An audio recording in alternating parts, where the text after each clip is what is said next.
Give me a state of the team address to get started here, Mark. Where do you think the Mavericks are at the moment? And thank you for joining us, by the way. Yeah, you got it. Good to talk to you guys.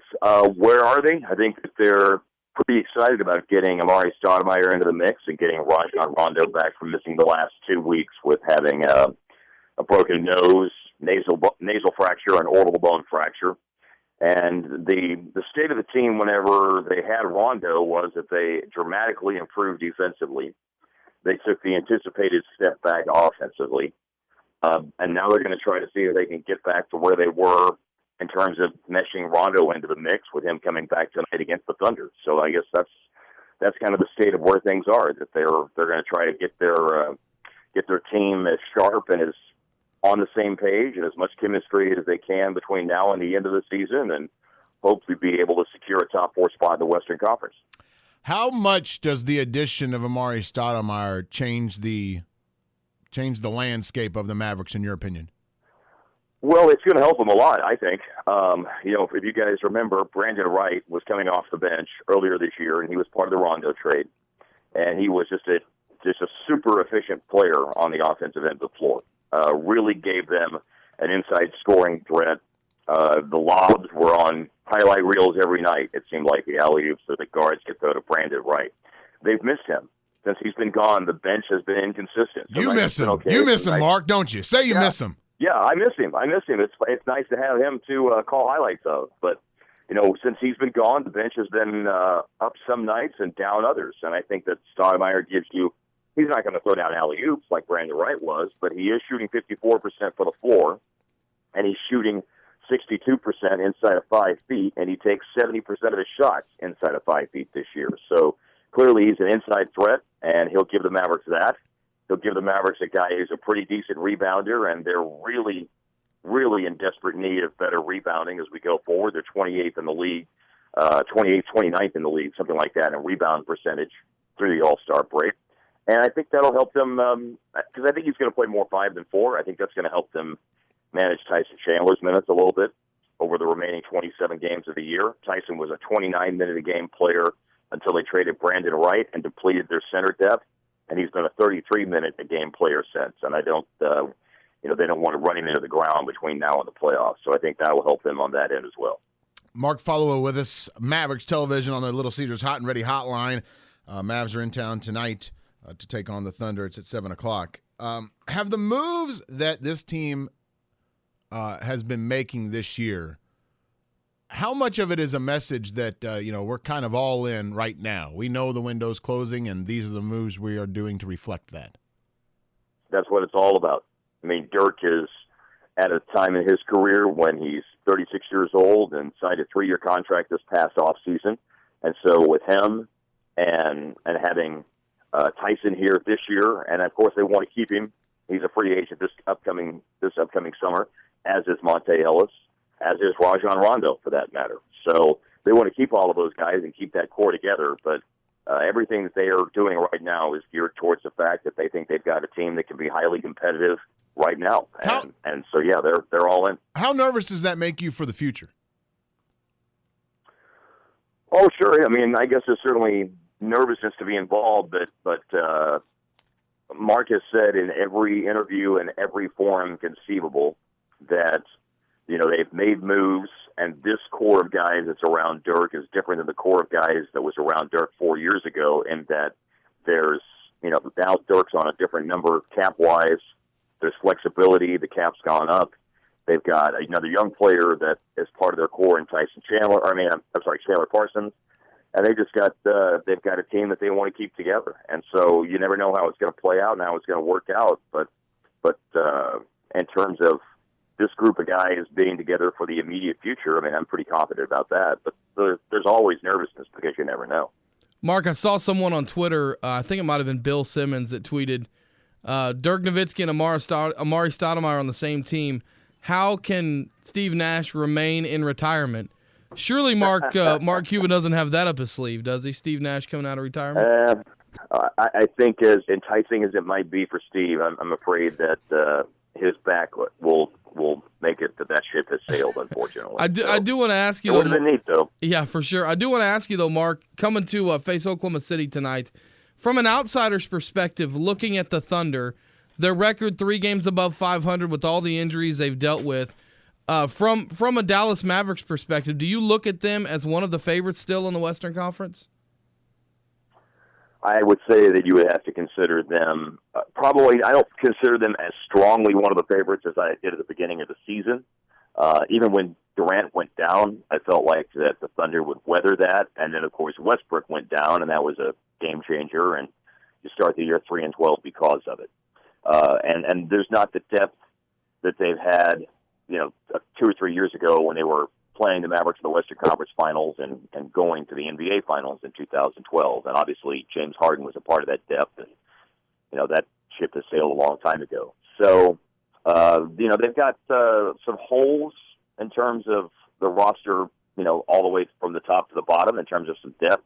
And you're going to miss Steven Adams for a few weeks now, I guess, with that broken hand, 3 weeks or whatever it's going to end up being. But I still think when you have those two guys, KD and Russell Westbrook, I mean, how can you not be someone who can make some noise whenever the playoffs get here? The thing about it is that what they're going to, if they get to 8 or 7 or wherever they're going to get to, I mean, the possibility of jumping all the way up into a top 4 spot would require, around 54 wins, probably 53 wins, something like that, at least, if not more. And I don't think that's something that Oklahoma City isn't going to get to, clearly.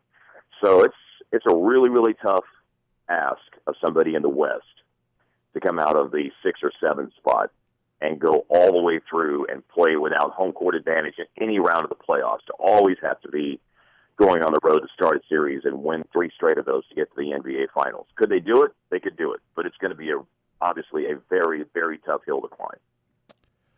Mark Followill with us, Mavs TV. Give me, let's just say 3. 3 teams in the West, the top 3 teams in the West where you go, you personally, Mark, your opinion, you go, I really don't want the Mavericks to face them. Oh, well, gosh, I mean, Golden State's been phenomenal this year, and they're number 1? Inside. Yeah, they would be number 1. I mean, you've got the Splash Brothers are just so hard to contain. And to be able to contain them enough to win 4 games in a series, that's going to be hard for anybody. I would say Memphis would be next because I just respect their inside play. I mean, I know I'm talking about the chalk here in terms of the top 2 teams in the conference, but they're just they're so good in terms of what they have inside, and they can play better on the offensive end of the floor now, having added Jeff Green, and they're still just monsters inside and a very, very good defensive team. So they've got more balance than they have in the past. So I think Memphis is as formidable as they've ever been. Those would clearly be the top 2 teams. If I were going to throw a third into the mix, it would be really unlikely that these 2 would play in a playoff series. But Phoenix this year, now granted, they're about to trade away Dragic, so I guess this kind of changes things. But Phoenix has been a really bad matchup for the Mavs. So they have been a team with their guard play and their ability to break down the defense and play up tempo and play in transition. They've just been a very, very bad matchup. And the 2 times that the Mavs have played them this year, they've had no answer for them and their 3-point shooting and their ability to drive. So it would be a long shot that those 2 teams could ever potentially see their paths cross, especially with Oklahoma City about to overtake them and with Phoenix probably about to trade Dragic. I mean, somebody else at that point would have to tumble out of the top 8, and then some other weird dominoes would have to fall. But in the spirit of answering your question, yeah, I would say that would be another team that is just a bad matchup for Dallas. And that is part of the equation whenever you try to assess what you got in the Western Conference, is that the matchups will have some level of influence on who's going to be able to come out of this mess. Mark, I know probably an interview doesn't go by that you don't get asked about Dirk Nowitzki. He's 36 years old now, as you mentioned. 7th, I believe, on the all-time scoring list. Is that correct? Yeah. So right, and we are following suit with every other radio show, right? Exactly. Dirk Nowitzki question. Exactly. But I think most would agree that he's a very underrated player. From you, a guy that sees him night in and night out, what's even the one part of his game that's even the most underrated part? What's the one thing that people that watch Dirk maybe don't appreciate that you see night in and night out from him? Well, just that he is an incredible shooter, and that from any spot on the floor, he's comfortable on offense. He can operate down on the post and back you down and shoot the one-legged fadeaway that Kevin Durant uses now. You can give him the ball still at the top of the key, and he can't drive it like he used to, but he can still isolate at the top of the key and shoot over defenders.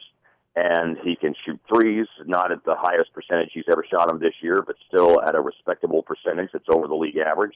From the wing, from the corner, from the logo, and in terms of being about 16 to 20 feet away from the basket, he's just an adept shooter at pretty much any spot you can imagine. There's no weakness, there's no holes in terms of a place on the floor where he couldn't score the basketball from his ability to shoot it and the variety of moves that he has to be able to get off a shot and to be able to shoot over defenders. So that to me is the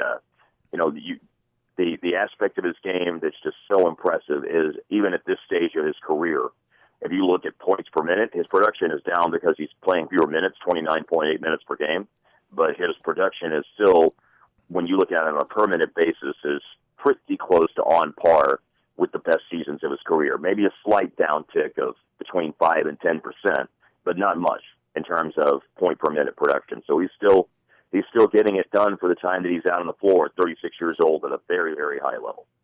Are you guys done making trades? Is this it? Making moves? You done? Probably. Okay. Might be something. I mean, you never know. I mean, I'm conditioned, having been around the Mavericks for 15 years, I'm conditioned to never say never. That they're always looking to be. If you ask Mark Cuban that question, if he were on the phone with you right now, he would say, "Well, we'll always look to be optimistic or opportunistic." I'm sorry. Yeah, He'll say we're always looking to be opportunistic. So I'm not going to say they're done, but I mean, if you look up and down the roster and see what assets do they have, what assets would they be willing to give up that wouldn't hurt them too much right now, right? And of those assets they'd be willing to give up, who would want them?